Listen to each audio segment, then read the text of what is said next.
What are the 5 Ps of classroom management? Or is it the 4 Cs? Or maybe the 3 Rs? No matter how you slice it, classroom management has always been top of mind for educators. But in 2025, it's time to rethink what classroom management really means.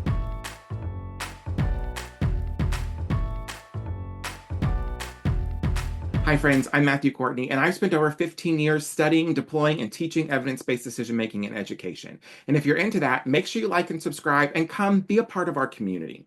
For a long time, classroom management was about control, keeping kids quiet in their seats and on task.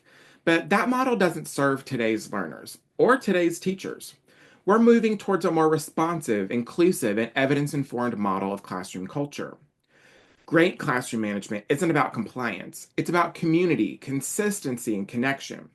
To make that shift, we need to lean on data, research, and continuous improvement systems that help us understand what's working and how to grow. Let's start with our data. If you're only looking at office discipline referrals, you're missing the big picture. Effective leaders look at classroom level behavior data, task on time tracking, student feedback, and even patterns in student teacher interactions.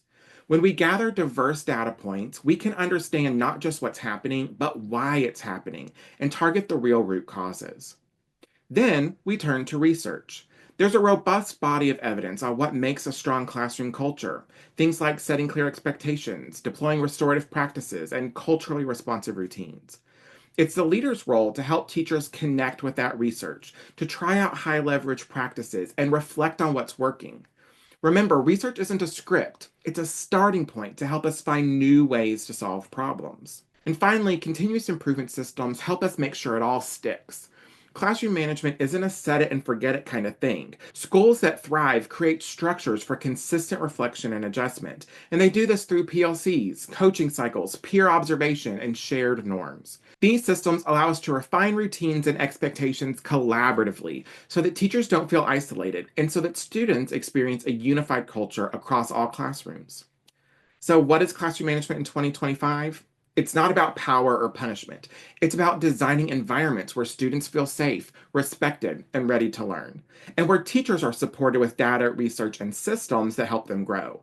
That's the kind of classroom culture that leads to real results. If you found value in this video today, make sure you like and subscribe, and be sure to check out this related video before you go. I'll see you next time.